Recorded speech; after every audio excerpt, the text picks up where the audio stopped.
In today's video, I'm going to teach you how to remove a credit card from your QuickBooks Online account. This process is pretty straightforward and should only take about 5 minutes.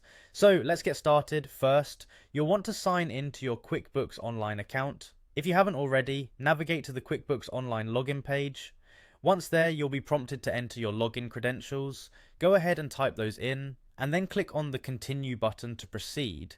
This will take you to your QuickBooks dashboard where all your financial data is readily available.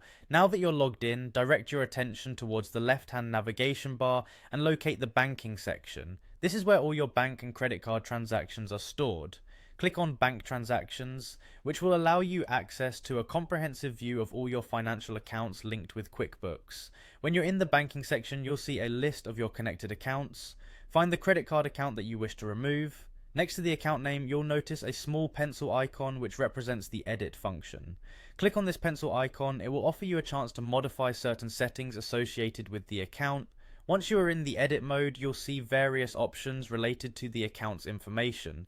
Look for the option that says Edit Account Info and click on it. This setting permits you to make critical changes to the account's details, and it is where you will implement the disconnection of the credit card from your account. After selecting Edit Account Info, you'll see a checkbox option labelled Disconnect this account on Save. Tick this checkbox.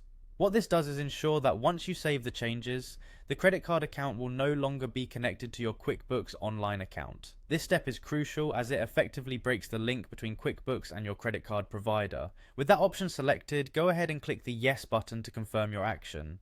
It's like giving a final nod that you truly intend to remove this credit card from your account.